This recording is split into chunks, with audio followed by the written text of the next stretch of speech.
मेरा नाम मोहिनी है। मेरी शादी को 5 साल हो चुके थे। मैं भी एक पढ़े लिखे और अमीर परिवार से बिलोंग करती थी और मेरी शादी भी ऐसे ही परिवार में हुई थी। मेरे पति शहर के बड़े बिजनेसमैन थे।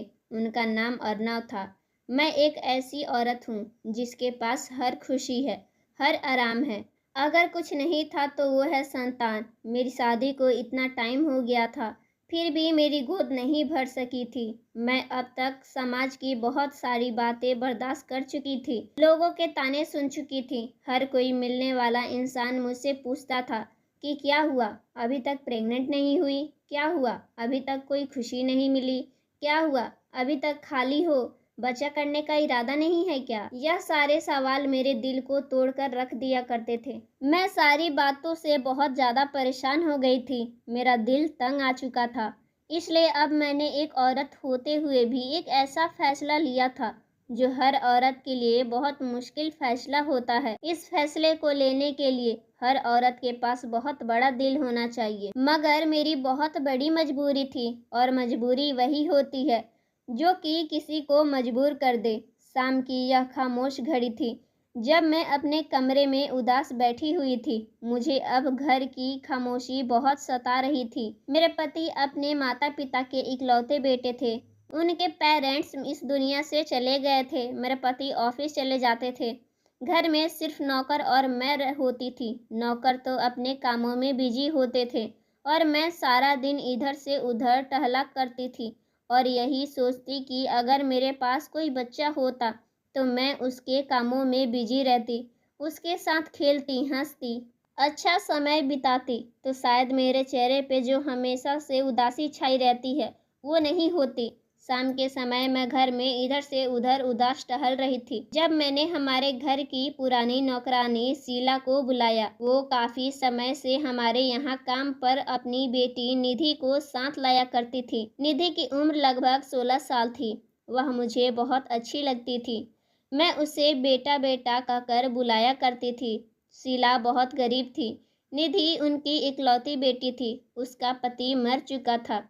पति के मरने के बाद से ही शीला हमारे घर में नौकरी किया करती थी, लेकिन अब उसकी बेटी भी इतनी बड़ी हो गई थी कि घर के थोड़े बहुत काम कर लिया करती थी। उसने सोचा कि अगर बेटी भी यहाँ आने लगेगी तो जो भी काम करेगी उसको भी पैसे मिला करेंगे। मेरे पति शीला और उसकी बेटी निधि दोनों को ही पैसे दिया करते थे। उसके अलावा हमारे घर में और भी बहुत सारे नौकर काम करते थे। निधि बहुत मासूम सी बच्ची थी, ज़्यादातर डरी सहमी रहती थी। मैं उसको समझाया करती थी कि यह मुझसे ना डरा करे। मैंने उसे अपने पुराने कपड़े पहनने के लिए दे दिए थे। उसे कुछ पैसे भी दे दिया करती थी और जब बाजार जाया करती थी तो उसके लिए कोई ना कोई सामान भी लेकर आ जाया करती थी। वो जितना मासूम थी उतनी ही सुंदर भी थी। उस दिन मेरे दिल में निधि को देखकर एक ख्याल आया। मैं खुद पर कंट्रोल ना कर सकी और मजबूर होकर शीला के बात करने का फैसला कर लिया। मैंने शीला को बात करने के लिए अपने कमरे में बुलाया। उसे कहा कि मुझे तुमसे एक ज़रूरी बात करनी है, एक बहुत ज़रूरी बात। अपनी बेटी को अपने साथ मत लेकर जाया करो। शीला चौंक गई थी। जब मेरे कमरे में आई तो हाथ जोड़कर खड़ी हो गई और कहने लगी कि भाभी जी, ऐसी भी कौन सी बात है? भला आपको मुझसे कौन सी ज़रूरी बात करनी है? मैंने कहा कि तुम्हें डरने की कोई ज़रूरत नहीं है। मैंने उसे अपने सामने बैठने के लिए कहा तो वह हमारे शानदार सोफे पर बैठने से घबरा रही थी। उसने कहा, भाभी जी, मेरी इस सोफे पर बैठने की औकात नहीं है। भला मैं इस शानदार सोफे को अपने मैले कपड़ों से गंदा नहीं करना चाहती। मैंने कहा, शीला, यह तुम कैसी बातें कर रही हो? बैठ जाओ, यह मेरा हुक्म है। तो वह बैठ गई थी। उसने मेरी तरह देखा और कहने लगी कि भाभी जी, आप क्या कहना चाहती हो? मैंने शब्दों को चुन चुन कर अदा करना शुरू कर दिया, जैसे खुद से भी छुपाने की कोशिश कर रही हूँ। मैंने गहरी सांस ली और फिर अपनी बात कहनी शुरू की। मैंने कहा, शीला, मैं जो बात आज तुमसे करने जा रही हूँ वह बड़ी ही उम्मीद भरी बात है। मैं उसके बराबर में सोफे पर जाकर बैठ गई। मैंने उसके हाथ को मजबूती से पकड़ा और कहा, कि तुम अपनी बेटी निधि की शादी मेरे पति के साथ करवा दो। मेरी बात सुनते ही शीला की आंखें फटी की फटी रह गई। उसका चेहरा एकदम सुन्न पड़ गया और उसका हाथ तो जैसे ठंडा हो गया था। उसने एक ही झटके से मेरे हाथ से अपना हाथ छुड़ाया और कहने लगी कि यह आप क्या कह रही हो। इतना कहते हुए उसके शब्द कांप रहे थे। मैंने धीरे से कहा कि मैं जानती हूँ यह बात सुनकर तुम्हें जोरदार झटका लगा है, लेकिन मैं बहुत थक चुकी हूँ। मैं लोगों की बातें सुन चुकी हूँ। मैं अपनी सुनी गोद नहीं देख सकती। मैं सिर्फ माँ बनना चाहती हूँ। 8 साल से मैं माँ बनने के लिए तरस रही हूँ। मैं बांझ हूँ और तुम्हारे मालिक भी मुझे बच्चा ना होने का इल्ज़ाम देते हैं। मैं यह सब बर्दाश्त करते करते थक चुकी हूँ। अब मेरी बर्दाश्त की हिम्मत खत्म हो चुकी है। मैं तुम्हारे आगे हाथ जोड़ती हूँ। शीला, तुम अपनी बेटी निधि की शादी मेरे पति के साथ करवा दो तो तुम्हारा बहुत एहसान होगा। तुम चाहती हो ना कि तुम भी एक आराम की जिंदगी गुजारो। आखिर तुम कब तक ऐसे लोगों के घरों में झाड़ू बर्तन करती रहोगी। मैं तुम्हें विश्वास दिलाती हूँ कि मैं तुम्हें बहुत सारे पैसे दूंगी, पूरे 25 लाख, जिसे तुम्हारी बेटी का फ्यूचर सिक्योर हो जाएगा। तुम बस अपनी बेटी की शादी मेरे पति के साथ करवा दो। शादी के बाद जब निधि को बच्चा होगा, उस बच्चे को मैं रख लूंगी और तुम्हारी बेटी, उसे मैं अपने पति से डिवोर्स दिलवा दूंगी और फिर तुम और तुम्हारी बेटी पैसे लेकर आराम से सुकून की जिंदगी गुजारना। मुझे सिर्फ तुम्हारी बेटी से अपने पति का एक बच्चा चाहिए, बस, और कुछ नहीं। मैं तुमसे वादा करती हूँ कि मैं तुम्हें पैसे दूंगी। उस पैसे से तुम अपनी बेटी की मेरे पति से तलाक दिलवाने के बाद दूसरी शादी करवा देना और खुद भी उस पैसे से ऐश करना।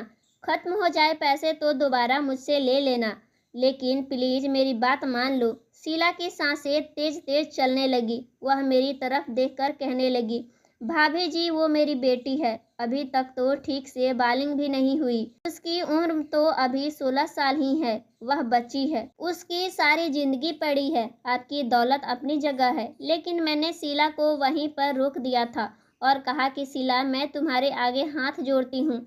यह मेरी जिंदगी का सवाल है। प्लीज मेरी बात मान लो। मैं एक एक दिन कैसे गुजारती हूँ यह तुझे नहीं पता। लोग कहते हैं कि औरत तभी पूरी होती है जब वह माँ बनती है। इसका मतलब तो यही है कि मैं कभी पूरी नहीं हो सकती। मेरी बात सुनकर शीला के चेहरे पे दुख उभर आए थे। उसकी आंखों में आंसू आ गए थे।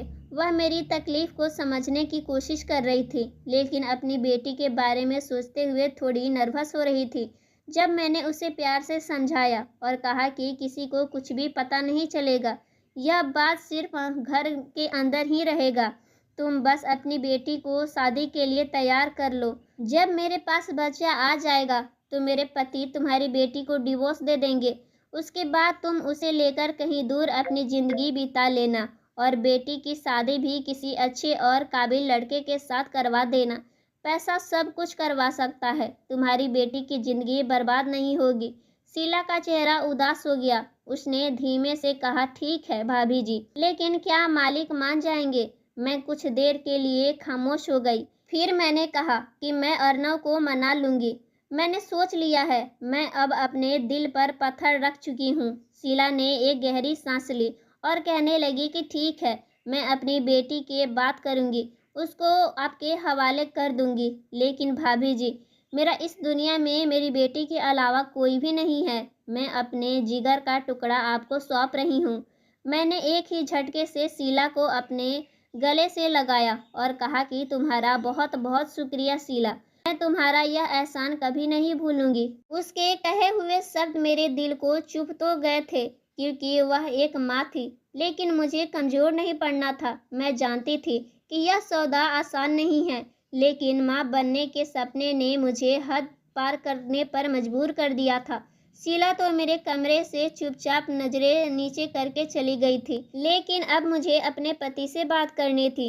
एक अजनबी सी बेचैनी मेरे दिल को सता रही थी। पता नहीं मैंने कैसे हिम्मत जुटा पाया था।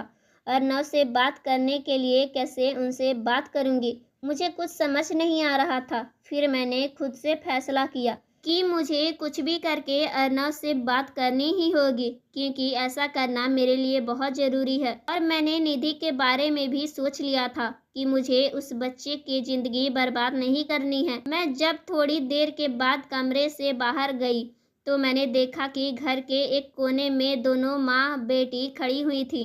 शीला अपनी बेटी निधि को पूरी बात बता रही थी। निधि का चेहरा बड़ा हुआ था। वह उससे प्यार से समझा रही थी। मुझे उन दोनों की बातें सुनाई तो नहीं दे रही थी। फिर कुछ देर के बाद मैंने देखा कि निधि की आंखों में आंसू थे और शीला उसे झंझोर रही थी। यकीनन निधि इस काम के लिए मना कर रही होगी और शीला उसे तैयार कर रही होगी। यह मेरी जिंदगी का सबसे बड़ा फैसला था, जो मेरे पति, मेरी नौकरानी और एक मासूम सी बच्ची और खुद मुझे बदलने वाला था। मगर मैं नहीं जानती थी कि जो कदम मैं उठाने जा रही हूँ वही एक दिन मुझे बर्बाद कर देगा। सारी रात मुझे नींद नहीं आई थी। एक अजनबी सी बेचैनी मुझे परेशान कर रही थी। अगली सुबह नाश्ते के टेबल पर जब मेरे पति अखबार पढ़ रहे थे तो मैं उन्हें बड़ी गौर से देख रही थी। मैं बात करने का मौका ढूंढ रही थी। फिर मैंने अपने अंदर हिम्मत जमा कर ली और उनसे कहा कि अर्नव, मुझे आपसे कुछ ज़रूरी बात करनी है। मेरा दिल जोर जोर से धड़क रहा था। एक पल को मैंने सोचा कि खामोश रहूं और सब कुछ भूल जाऊं, लेकिन फिर वही अंदर की खामोशी, वही सन्नाटा मुझे परेशान कर रहा था। मेरी आवाज़ धीमी थी। मेरे पति ने अखबार की तह बनाकर साइड पे रख दी और कहने लगे कि हाँ, क्या बात करनी है। मैंने चाय का कप टेबल पे रखा और सीरियस होते हुए कहा कि मैं चाहती हूँ कि आप दूसरी शादी कर लें। मेरी बात सुनते ही मेरे पति, जो टेबल से जूस का गिलास उठाने जा रहे थे, अचानक हाथ रोक कर मुझे देखने लगे। उन्होंने कहा कि यह कैसा मजाक कर रही हो, पागल हो गई हो क्या? मैंने कहा कि मैं मजाक नहीं कर रही हूँ, मैं सीरियस हूँ। तो उन्होंने मुझे ध्यान से देखा। वह कहने लगे कि सच में तुम पागल हो गई हो। अब उनके शब्द में गुस्सा और हैरानी दोनों थी। मैंने कहा कि आप दूसरी शादी कर लीजिए। मैंने फिर से वही बात दोहराई। मैंने हमारी नौकरानी से उसकी बेटी शीला और आपकी शादी की बात कर ली है। मेरी बात पर अचानक मेरे पति ने मुझे आंखें फाड़ कर देखा और कहने लगे कि क्या हो गया है तुम्हें? यह आज तुम किस तरह की बातें कर रही हो? मैंने कहा कि कुछ नहीं हुआ, मैं बिल्कुल ठीक हूँ। बस मैं माँ बनना चाहती हूँ। मैंने तुम्हें कभी औलाद के लिए मजबूर नहीं किया। तुम्हें हर बार मुझे बांझ होने का ताना दिया, इसलिए मैंने फैसला कर लिया है कि आपकी दूसरी शादी करवा कर ही रहूँगी। तभी अर्नव कहने लगे, तो तुम्हें फैसला कर लिया है कि तुम एक नौकरानी की बेटी को मेरे बिस्तर पे सजा दोगी। उनके शब्द जैसे ही किसी जहर की तरह कड़वे हो चुके थे। उन्होंने कहा, नौकरानी की बेटी तुम्हें एक्सेप्ट होगी, मुझे नहीं है। तुम अपना यह फालतू का फैसला रद्द कर दो।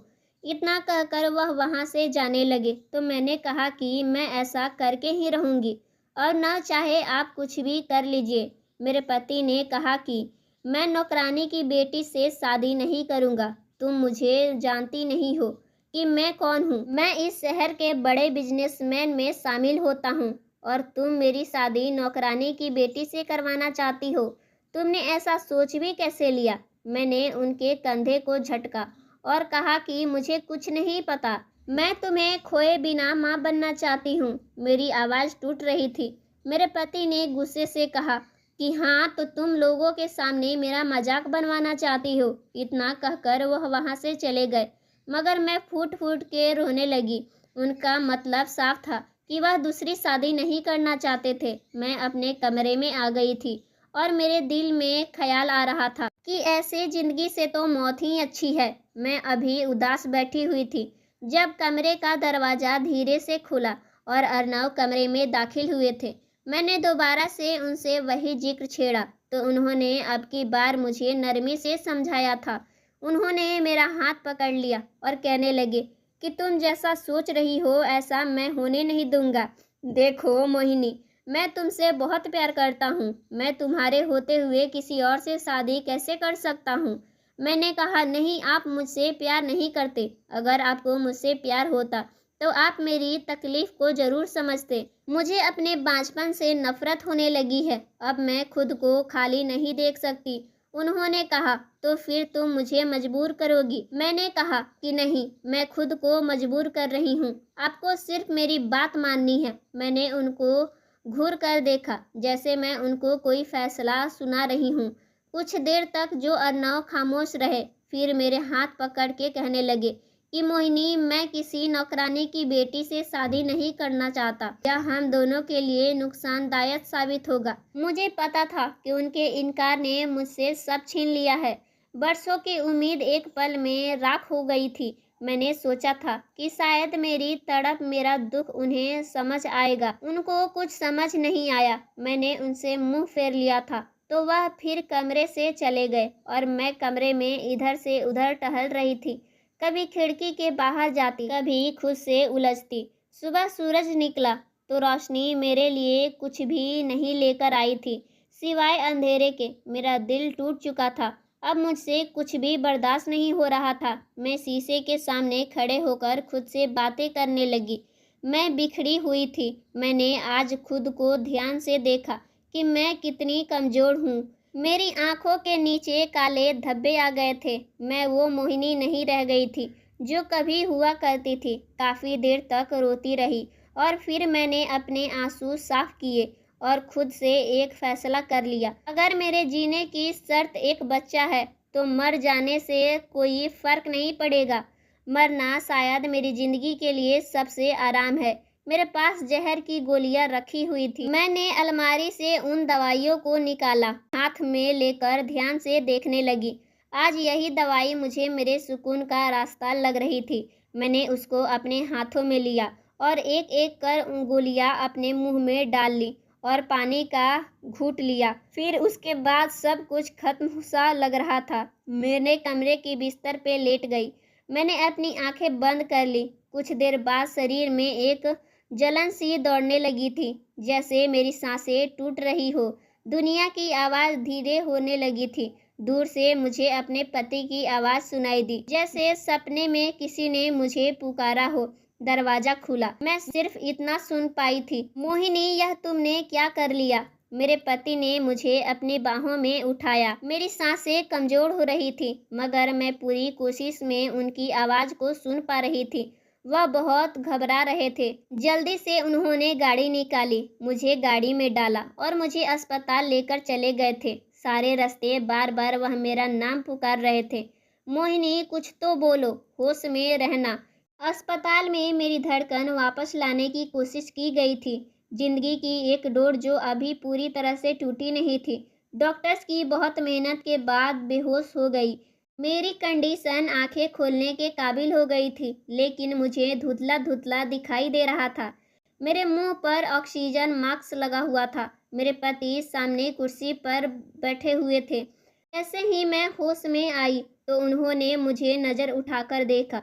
उनके बाल बिखरे हुए थे और आंखें रोई रोई सी हो रही थी। उन्होंने मेरा हाथ थामा और कहने लगे कि मोहिनी, मैं नहीं चाहता था यह सब कुछ हो। अगर तुम्हें कुछ हो जाता तो मैं भी मर जाता। मैंने बड़ी मुश्किल से आवाज़ निकाली और कहा कि मेरे मरने से आपको कोई फ़र्क नहीं पड़ता। उन्होंने कहा कि ऐसी बात नहीं है।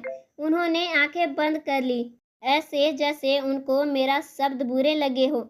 उन्होंने कहा कि मुझे कुछ नहीं चाहिए, ना बच्चा ना कुछ और। मुझे सिर्फ तुम्हारा साथ चाहिए। मैंने जो कुछ भी बोला था गुस्से में बोल दिया था, लेकिन तुम्हें खोने का ख्याल आते ही मेरी आत्मा कांप उठी थी।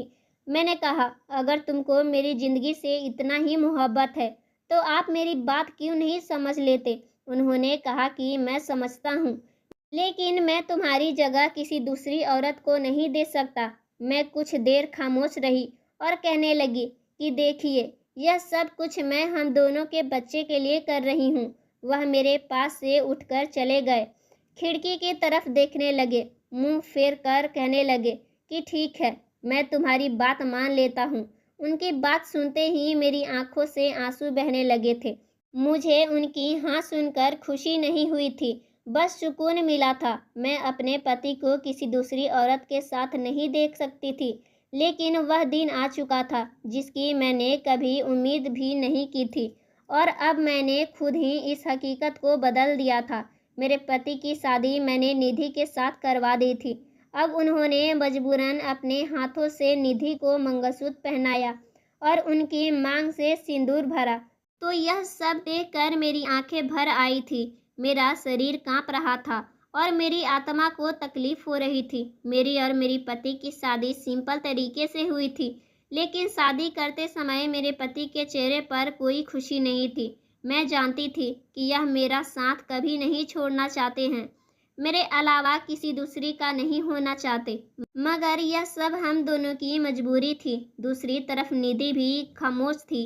वह लाल रंग के लहंगे में बहुत सुंदर लग रही थी। उसकी माँ उसे कमरे में छोड़कर अपने कमरे में चली गई थी। मैंने खुद को अपने कमरे में बंद कर लिया था। दिल में एक अजीब सा शोर था। मैंने खुद को समझाया कि जो मेरी कुर्बानी है सिर्फ एक कदम है। माँ बनने की तरफ मैंने आंखें बंद करके सोने की कोशिश की, लेकिन बार बार मेरा ध्यान दीवारों से टकरा रहा था। सारी रात जगती रही। जब दिन निकला तो खुद को अकेला महसूस किया था। मैं अब वह औरत नहीं थी जो कभी जिंदगी से भरपूर थी। मेरा पति बढ़ चुका था। मैं अब एक खाली औरत थी जो एक बच्चे की उम्मीद पर सब कुछ वार कर चुकी थी। अगली सुबह नौकरों ने डाइनिंग टेबल पे नाश्ता लगा दिया था, लेकिन मुझे भूख नहीं लग रही थी। मेरा भूख तो जैसे कहीं खो गई थी। फिर मुझे निधि का ख्याल आया। मुझे समझ नहीं आ रहा था मैं उससे कैसे बात करूंगी। एक मासूम लड़की नहीं, बल्कि अब वो मेरे पति की पत्नी कहलाने लायक हो गई थी। मैं उसके कमरे की तरफ चली गई। दरवाजे पर एक दस्तक दी। अंदर से आवाज़ सुनाई दी कि दरवाज़ा खुला हुआ है। मैं जैसे ही अंदर गई तो देखा कि उसके बाल खुले हुए थे और नज़र ज़मीन पर जमी हुई थी, जैसे बहुत कुछ हो चुका हो। मैंने धीरे से कहा कि रात कैसी गुजरी। उसने नज़र उठाकर मेरी आंखों में देखा तो उसकी आंखों में मुझे नींद कम और सवाल ज़्यादा दिखाई दे रहे थे। उसकी आवाज़ कांप गई। उसने बताया, मालकिन ने तो कुछ भी नहीं किया। उन्होंने तो मुझे हाथ तक नहीं लगाया और खुद सारी रात करवट बदलते रहे और सुबह होते ही कमरे से बाहर चले गए। उसकी बात सुनते ही मुझे ऐसा महसूस हुआ जैसे मेरे अंदर कुछ टूट चुका है। मैंने कहा, क्या सच में? तो उन्होंने सर झुका लिया और कहने लगी कि जी मैं सच कह रही हूँ। यह सुनकर मैं बहुत घबराई हुई थी। उसी समय मैं बाहर निकली। शीला ने मुझे देखा तो वह मुझे कुछ कहना चाहती थी, लेकिन मेरी खामोशी देखकर पीछे हट गई। मैं अपने कमरे में वापस आ गई थी और खुद को कमरे के अंदर बंद कर लिया था। मुझे अर्नव पर गुस्सा आ रहा था। मैंने तो माँ बनने की कुर्बानी दी थी, लेकिन वह तो पहला कदम भी नहीं उठा सके। यह सब क्या था? मेरी कुछ समझ में नहीं आ रहा था। सुबह का वक्त था। जब थोड़ी देर बाद मैं कमरे से बाहर निकली तो मैंने अपने पति को डाइनिंग टेबल पे बैठा नाश्ता करते हुए पाया था। उनको देखकर ऐसा लग रहा था जैसे कुछ हुआ ही ना हो, जैसे उनकी शादी भी नहीं हुई। उसके अंदर कोई बदलाव नहीं था। वह खामोशी से नाश्ता करते करते अखबार पढ़ने लगे। मैं भी उनके करीब जाकर बैठ गई और आवाज़ देकर कहा, अर्नव। तो उन्होंने अखबार से नज़र हटाकर मेरी तरफ देखा। मैंने कहा कि मैं पूछना चाहती हूँ कि आखिर रात आपने निधि के साथ कुछ क्यों नहीं किया। मेरी आवाज़ अचानक बोलते बोलते रुक गई थी। उन्होंने फौरन ही मुझसे नजरें चुराई और कहा कि क्या मतलब है तुम्हारा। मैंने कहा कि आपने उसको पत्नी बनने का हक क्यों नहीं दिया। फिर उन्होंने मुंह बिगाड़ते हुए कहा कि मोहिनी, तुम्हें शर्म नहीं आती यह सवाल करते हुए। मैंने कहा, क्यों शर्म तो उसे आनी चाहिए जो शादी के बाद भी अपनी पत्नी को जमीन पर सोने दे। आपने तो उसे अपनी बिस्तर पे सोने भी नहीं दिया। इतने में ही अर्नव ने कुर्सी पीछे खींची और खड़े हो गए। कहने लगे कि वो बच्ची है, समझो वो तुम्हारे बराबर की नहीं है। कहाँ मैं और कहाँ वो। मैंने कहा, यह बात आपको उस समय याद क्यों नहीं आई जब आपने उससे शादी की। तो उन्होंने कहा कि यह शादी मेरी मर्जी से नहीं हुई, बल्कि तुमने मुझे इस शादी के लिए मजबूर किया था। यह सब तुम्हारी जिद का नतीजा है। मैंने कहा कि हाँ, क्योंकि मुझे बच्चा चाहिए। अर्नव को गुस्सा आ गया। उन्होंने कहा कि यह औरत होते हुए मुझे उस मासूम बच्ची पर तरस नहीं आ रहा। मैंने कहा कि हाँ, नहीं आ रहा, क्योंकि मैं खुद गर्ज हो चुकी हूँ। मुझे औलाद चाहिए। तुम्हारे ताने, लोगों की नफरत, इन सब से मैं तंग आ चुकी हूँ। मेरे अंदर की औरत को निकाल दिया। अर्नव मेरी तरफ घूरते रहे और फिर वह कहने लगे कि तुम्हें कुछ ज़्यादा ही उम्मीद है। इससे अगर वह भी प्रेग्नेंट ना हुई तो तुम क्या करोगी? मैंने कहा तब की बात तब देखी जाएगी, लेकिन अभी आप उसके करीब जाओ। उसे पत्नी होने का हक दो, वरना सब कुछ बेकार है। उन्होंने बड़े घमंड के साथ कहा कि अगर मैं ऐसा ना करूं तो। मैंने कहा तो तुमने शादी किस लिए की? मुझे अस्पताल से जिंदा घर वापस क्यों लेकर आए थे? क्यों मुझे कहा था कि मेरी जान बचाने के लिए दूसरी शादी करोगे? वह खामोश हो गए, लेकिन उनके गुस्से बहुत आ रहा था। मैं जानती थी कि यह सब करना उनके लिए आसान नहीं है, मगर मैं अब नरमी की गुंजाइश खो चुकी थी। मेरे अंदर जो खालीपन था वह अब किसी के कोख से भरना चाहिए था। मैं वहां से पलटकर वापस आ गई थी। मैं उनको कैसे बताऊं कि यह सब कुछ मैं किसी और के लिए नहीं बल्कि अपने लिए कर रही हूँ। निधि इस घर में मेरे पति की दूसरी पत्नी और मेरे लिए सिर्फ एक मकसद थी, लेकिन अर्नव जैसे खुद उससे भाग रहे हो।